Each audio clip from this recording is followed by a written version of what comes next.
Bienvenue, bienvenue en ce troisième dimanche après Pâques.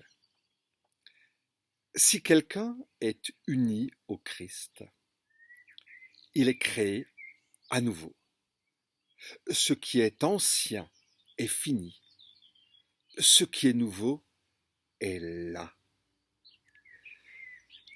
Voici le mot d'ordre de ce dimanche, mot d'ordre de la deuxième épître aux Corinthiens. Je vous souhaite une bonne méditation, un bon moment de culte, à écouter la parole, à prier, à chanter ensemble. À tout de suite. Nous croyons.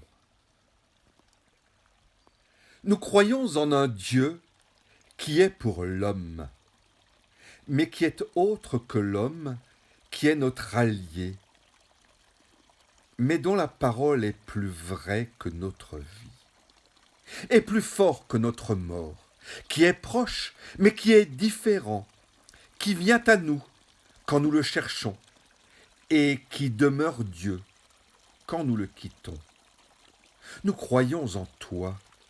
Nous croyons que tu crées et que tu recrées le monde contre le chaos et la dislocation, contre l'obscurité et le silence.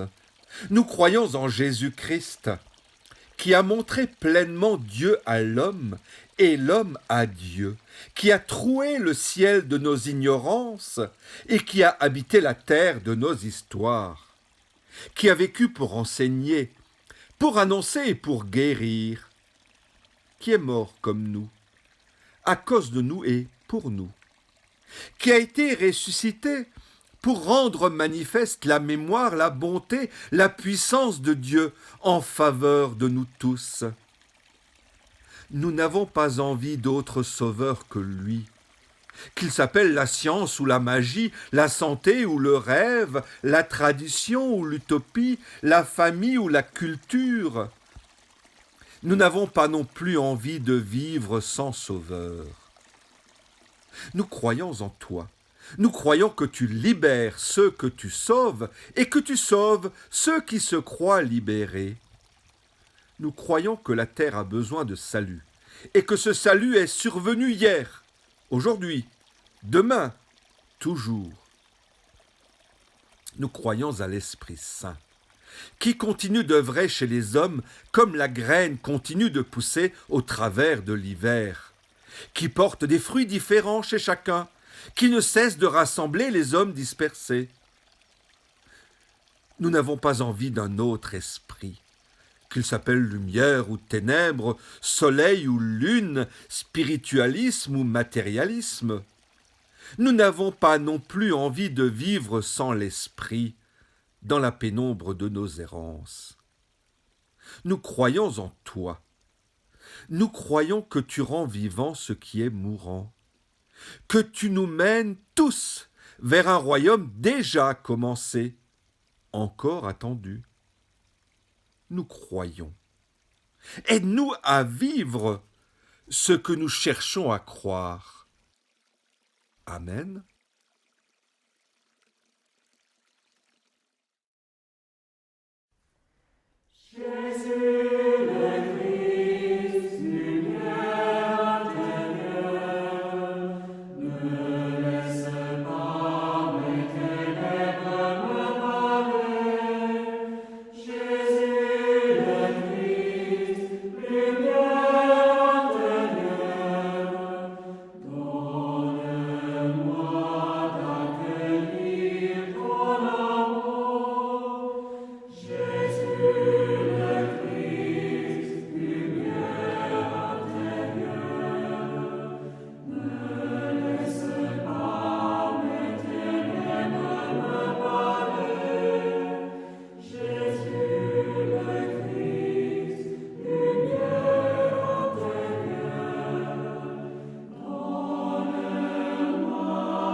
Louons le Seigneur. Louons le Seigneur à travers quelques versets du psaume 66. À qui la victoire? Chant, chanson, hurrah pour Dieu, toute la terre. Mettez en chanson la splendeur de son nom. Faites sa splendeur, le chant de sa gloire. Dites à Dieu, comme elle est terrible son œuvre. Dans la grandeur de ta puissance, ils te flatteront tes ennemis. Toute la terre se prosternera pour toi, et ils feront une chanson pour toi. Ils mettront en chanson ton nom, levez la voix. Venez et voyez les œuvres de Dieu. Terrible l'action sur les fils de l'homme. Il a retourné la mer en terre ferme. Dans le fleuve, on est passé à pied là. Nous avons été en joie en lui. Il gouverne dans sa merveille, toujours. Ses yeux, dans les nations, guettent. Les rebelles, non, ne se relèveront pas. Levez la voix. Bénissez, peuple, notre Dieu, et faites entendre la voix de son chant de gloire. Lui qui a mis notre âme en vie, et il n'a pas donné de faire un faux pas à notre pied.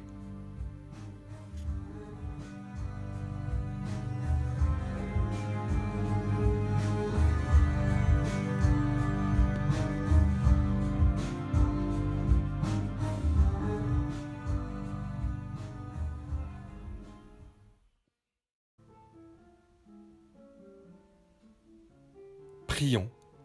Prions pour que notre grande bibliothèque s'ouvre pour nous. Ta parole est comme du pain. Casse sa croûte pour que nous puissions goûter sa mie. Donne-nous de la mâcher afin que nous puissions la digérer. Donne-nous de la savourer afin que nous ayons envie d'y revenir. Donne-nous d'accompagner avec elle les moments si divers de nos vies, comme le pain accompagne les plats si variés de la table. Donne-nous de la partager, comme le pain se partage, selon le goût et l'appétit de chacun. Ta parole est aussi ordinaire et aussi essentielle que le pain. Elle n'est pas une brioche réservée aux estomacs délicats, et elle n'est pas non plus un étouffe chrétien imposé aux estomacs rebelles. Ta parole, c'est le vrai pain, descendu du ciel pour la nourriture des hommes. Amen.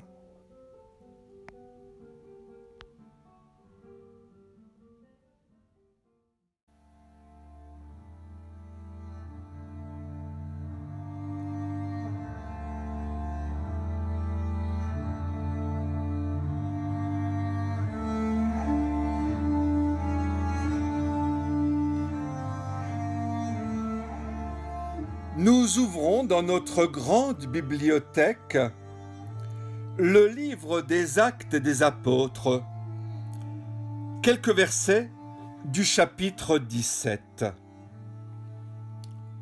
Paul, debout devant le conseil de la ville, se met à dire « Athéniens, je vois que vous êtes des gens très religieux en toutes choses. En passant dans vos rues, j'ai regardé vos monuments sacrés. J'ai même vu un autel où ces mots sont écrits « Ô Dieu inconnu ». Eh bien moi, je viens vous annoncer ce que vous adorez sans le connaître. Le Dieu qui a fait le monde et tout ce qu'il contient C'est le Seigneur du ciel et de la terre. Il n'habite pas dans des temples construits par les hommes. Il n'a pas besoin qu'on le fasse vivre, rien ne lui manque.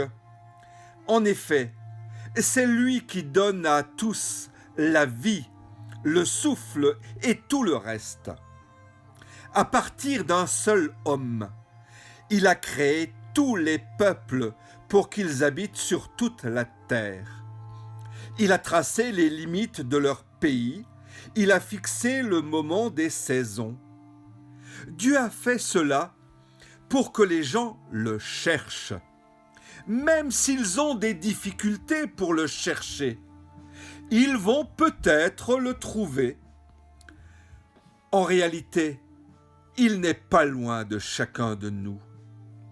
C'est par lui que nous vivons, que nous nous déplaçons et que nous avons la vie. Certains de vos poètes l'ont déjà dit. Oui, nous sommes ses enfants. Ainsi nous sommes les enfants de Dieu. Donc, nous ne devons pas penser que Dieu ressemble à des statues d'or, d'argent ou de pierre que les gens ont fabriquées ou imaginées. Les humains ont fabriqué ces choses parce qu'ils ne connaissaient pas Dieu. Mais Dieu ne tient plus compte de ce temps-là. Maintenant, il appelle tous les habitants de tous les pays à changer leur vie. En effet, Dieu a fixé un jour où il va juger le monde entier avec justice. Il a choisi un homme pour cela, et il l'a relevé de la mort. De cette façon, Dieu a montré à tous que cet homme était bien le juge qu'il avait choisi. Quand les Grecs entendent dire que Dieu peut relever quelqu'un de la mort, les uns se moquent de Paul, les autres disent « Nous t'écouterons parler de cela une autre fois ». Alors Paul les quitte. Pourtant, quelques-uns vont avec lui et deviennent croyants. Chers amis, nous nous retrouvons maintenant pour lire l'évangile du jour qui servira de base à notre méditation. Et cet évangile se trouve dans celui de Jean, au chapitre 15, et s'intitule « Jésus est la vraie vigne ». La vraie vigne, c'est moi, et mon Père est le vigneron. Il enlève toutes mes branches qui ne donnent pas de fruits, et il taille toutes les branches qui donnent des fruits. Ainsi elles en donneront encore. Les paroles que je vous ai dites vous ont déjà taillé. Restez attachés à moi, comme moi je reste attaché à vous. Une branche ne peut pas donner de fruits toute seule, elle doit rester sur la vigne. De la même façon, vous ne pouvez pas donner de fruits si vous ne restez pas attachés à moi. Je suis la vigne, vous êtes les branches. Si quelqu'un reste attaché à moi, comme je suis attaché à lui, il donne beaucoup de fruits. En effet, sans moi, vous ne pouvez rien faire. Celui qui ne reste pas attaché à moi, on le jette dehors, comme les branches. Alors les branches deviennent sèches, on les ramasse, on les jette dans le feu, et elles brûlent. Si vous restez attachés à moi, et si mes paroles restent en vous, demandez ce que vous voulez, et vous l'aurez. Donnez beaucoup de fruits, et soyez ainsi mes disciples. Alors, vous montrerez la gloire de mon Père. Voilà, suivez-moi, nous allons méditer.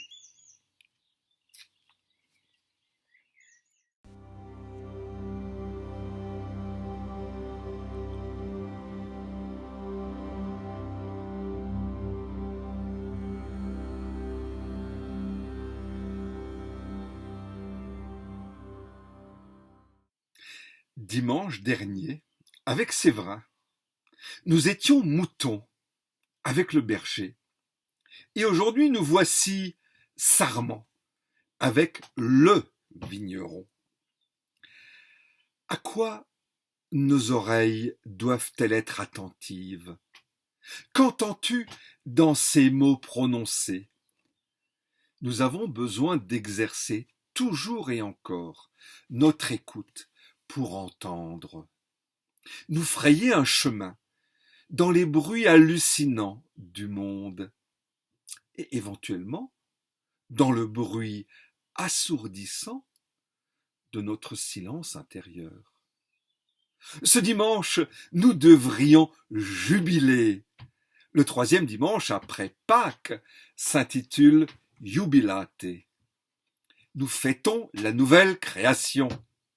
Jubilons-nous. Pourquoi ne jubilerions-nous pas? Jubiler signifie éprouver une vive joie. Je suis ravi, que dis-je, je jubile au plaisir à la fois de partager ce temps avec vous, mais aussi d'acclamer ensemble, et j'insiste sur le mot ensemble, ce Dieu à nul autre comparable, comme le dira Paul aux Athéniens. Ce Dieu dont Paul nous dit « Tout ce que Dieu a fait, il l'a fait pour les gens, pour qu'ils le cherchent, même s'ils ont des difficultés pour le chercher. Ils vont peut-être le trouver. » Je trouve qu'il y a quelque chose de savoureux dans ces propos. Il nous ouvre à une quête infinie, justement parce que Dieu est infini. Et infini signifie là, pour moi, que Dieu n'est pas fini, comme nous ne sommes pas finis, comme la création n'est pas finie. Je serai qui je serai. Voilà une façon de me reconnaître, de me nommer, dit Dieu dans le Premier Testament. Un Dieu qui se relève ou qui se révèle d'abord à travers de la parole, par de la parole. Au commencement était la parole. Et l'écoute suit la parole.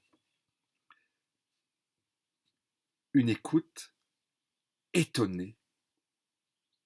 Et ensuite s'ouvre le champ immense de la compréhension, de l'interprétation, de la confrontation, donc de la diversité et de la différence. Mais quelle chance! Il y a chance, car il est fait appel à notre liberté.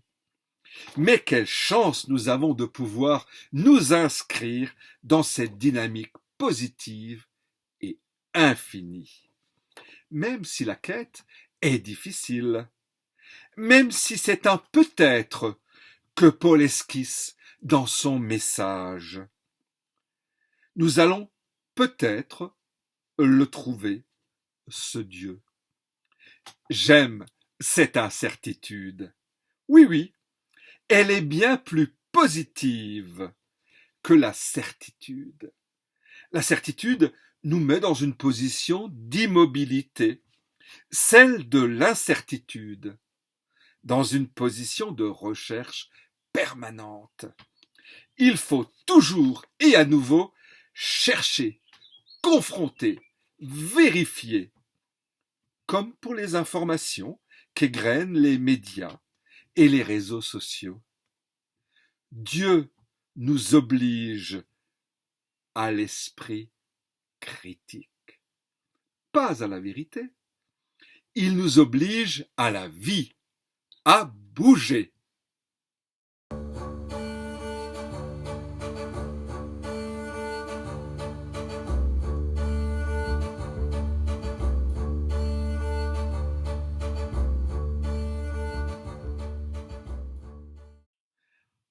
En réalité, ce Dieu, il n'est pas loin de chacun de nous.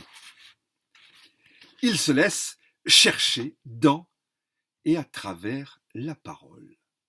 Non pas une parole ésotérique, une parole faite de signes mystérieux, mais à travers une parole toute humaine, sculptée dans nos alphabets de tous les jours. L'alphabet du berger, l'alphabet du vigneron, l'alphabet du semeur.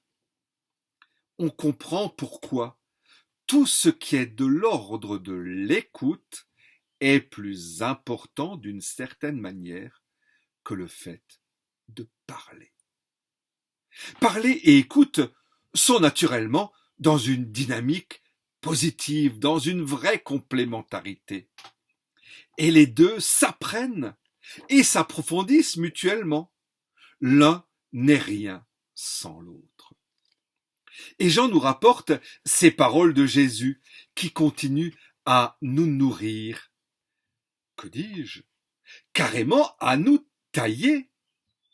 Tailler et nourrir participent ici de la même finalité. Nous permettre de porter à notre tour du fruit, à développer nos forces pour labourer le champ, faire advenir concrètement cette nouvelle réalité, cette nouvelle création. Si quelqu'un est uni au Christ, il est créé à nouveau. Ce qui est ancien est fini. Ce qui est nouveau est là. Les paroles que je vous ai dites vous ont déjà taillé. Chacune d'entre vous, en écoutant simplement, en recevant les paroles de Jésus, est taillé. Est taillé pour une vigne. C'est en prendre soin, méthodiquement, délicatement. C'est pour le vigneron, pour le père, se faire du souci pour sa vigne, s'en inquiéter quotidiennement. Le berger, lui aussi, s'inquiète tous les jours pour son troupeau et prend soin de ses moutons. Le berger, comme les vignerons, ou comme le vigneron, sont des soigneurs et des veilleurs. Et il est doux de savoir que quelqu'un, chaque jour, veille sur nous et nous soigne en nous offrant de la parole bienveillante et de temps en temps de la parole bousculante pour nous mettre en route. Et Jésus nous raconte que lui aussi, oui, Jésus lui aussi, il a été taillé par les paroles du Père. Il enlève toutes mes branches qui ne donnent pas de fruits, et il taille toutes les branches qui donnent du fruit. Le Père prend soin du Fils. Il veille au grain de raisin. Jésus nous signifie là que nous vivons, lui comme nous, sous le même régime de la parole, sous les mêmes effets de cette parole. Le monde ancien est passé. Voici qu'une réalité nouvelle est là. Restez attachés à moi, poursuit-il. Mais je voudrais surtout vous rendre attentifs à souligner la seconde partie de ce verset. Comme je reste attaché à vous. C'est cela la bonne nouvelle. Voici donc l'une des caractéristiques de cette création nouvelle, un double attachement. Toi, je ne te demande pas unilatéralement de t'attacher à moi et de le rester. Moi, Jésus, je reste attaché à vous. Un double attachement, comme double lien, dont l'un renforce celui de l'autre et réciproquement. Pourrions-nous imaginer que notre lien d'attachement à Jésus n'est juste qu'un lien passif, mais surtout un lien actif. Jésus nous supporte et nous le supportons. Jésus nous construit et nous le construisons en retour. Jésus nous nourrit et nous le nourrissons de ce que nous sommes. Il y a dans cet attachement non un assujettissement, mais une communauté de destin, une communauté de solidarité et de fraternité. Si tu faiblis, je reste attaché à toi. Si tu meurs, je reste attaché à toi.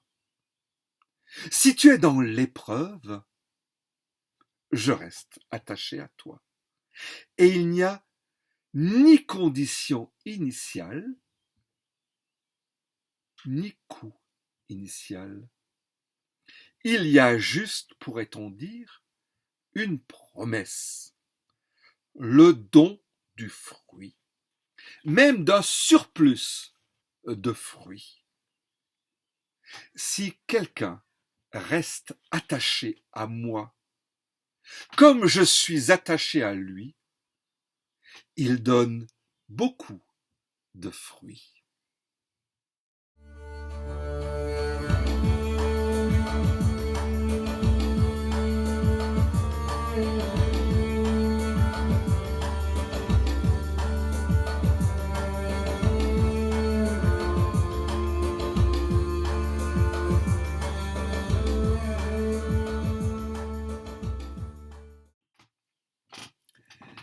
Si vous restez attaché à moi, et si mes paroles restent en vous,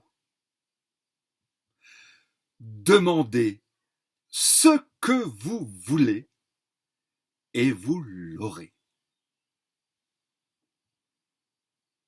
Alors pour nous, chrétiens, protestants, ce n'est pas l'appartenance sociologique que j'évoque là, ni l'appartenance institutionnelle, mais notre inscription dans un champ de valeurs.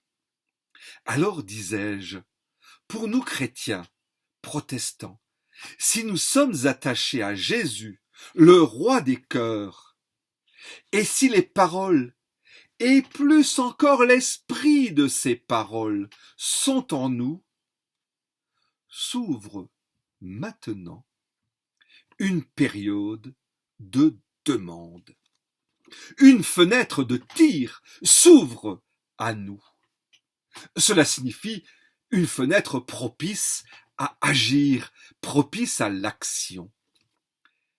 Encore faut-il savoir ce que nous voulons demander. Et il ne s'agit pas là d'une demande de sortir du confinement. Nous sommes dans des épreuves et elles nous seront chères. J'en suis convaincu.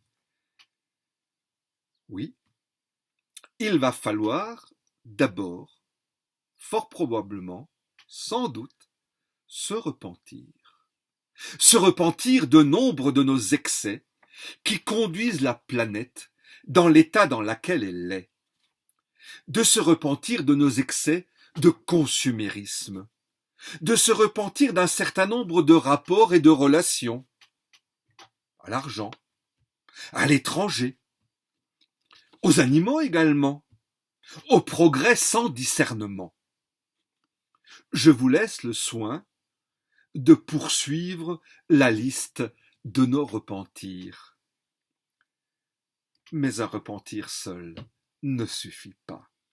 Jésus ne dit pas « repentez-vous et tout ira bien ». Non, je vous le rappelle, il nous dit « si mes paroles restent en vous, demandez ce que vous voulez et vous l'aurez ». Notre repentir doit s'accompagner de l'agir souhaité pour un monde autre. Et nous devons demander avec l'assurance, avec l'intime conviction que nous l'aurons. Car Jésus est attaché à nous. Alors demain, à la première heure, s'ouvre pour chacun et chacune d'entre vous notre très grand chantier, un chantier jubilatoire, le chantier de l'expression de tout ce que nous ne voulons plus trouver, plus vivre, plus subir dans les jours, les semaines, les mois, les années. Oui, cela sera long, mais aussi la liste de tout ce que nous voulons garder. Le chantier de ce que nous voulons changer ou garder. Nous voulons le porter dans nos demandes à Dieu et aux hommes. De ce que nous voulons porter également de nos demandes aux hommes, car inspirés par le souffle de l'Esprit, le souffle des souffles, le souffle de Dieu. Si quelqu'un est uni au Christ, il est créé à nouveau. Ce qui est ancien est fini. Ce qui est nouveau est là et doit être poursuivi. Témoignons-en et rendons-le visible. Que cette épreuve également nous soit chère. Bonne méditation.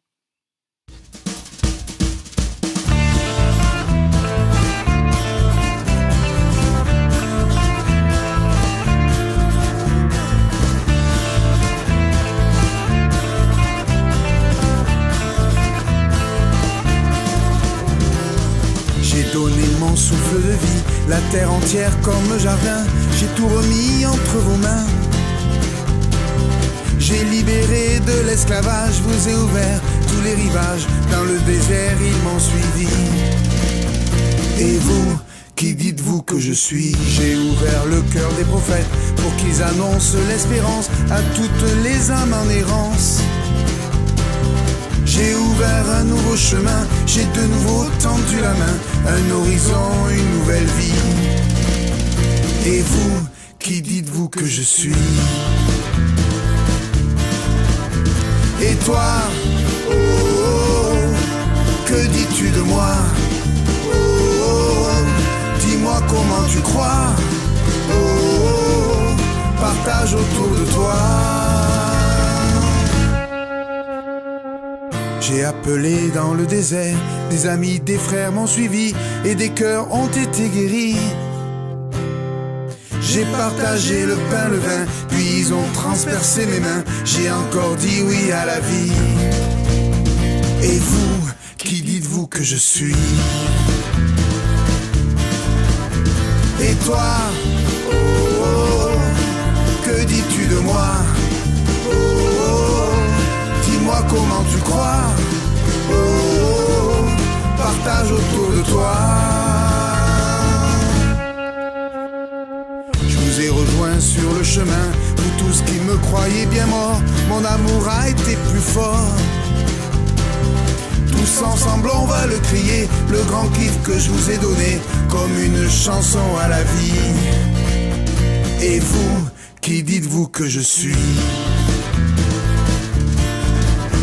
Et toi, oh, oh, que dis-tu de moi?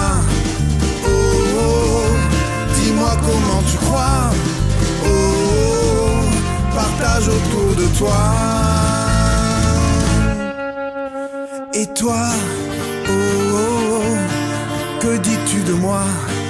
Oh, oh, dis-moi comment tu crois? Oh, oh, partage autour de toi.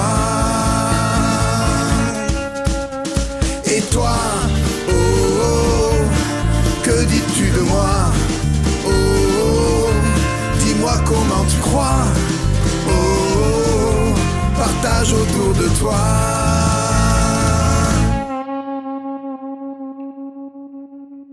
Que dis-tu de moi? Recueillons-nous dans la prière d'intercession que nous terminerons par le Notre Père. En ce 3e dimanche après Pâques, ce dimanche jubilaté, nous prions. Seigneur, Créateur du monde, tu veux que nous partagions fraternellement les biens de la terre. Accorde à ceux qui gouvernent d'agir avec droiture, que s'établisse la solidarité entre les nations et le respect entre les peuples. Au cœur de l'histoire du monde, tu t'es manifesté comme le défenseur des petits. Soutiens, par la force de l'Esprit Saint, les pauvres, les malades, les exclus, les prisonniers, tous ceux qui sont laissés pour compte. En tout lieu de ce monde, tu appelles les hommes et les femmes à la foi. Accorde à tes fidèles d'être unis en une communauté fraternelle et de porter du fruit en abondance. Seigneur, sans te lasser, tu envoies ton esprit. Exauce les prières que nous t'adressons. Par Jésus-Christ, ton Fils, notre Sauveur. Amen. Et ensemble prions. Notre Père qui es aux cieux, que ton nom soit sanctifié, que ton règne vienne, que ta volonté soit faite, sur la terre comme au ciel. Donne-nous aujourd'hui notre pain de ce jour.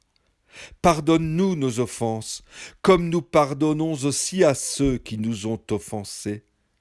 Et ne nous soumets pas à la tentation, mais délivre-nous du mal.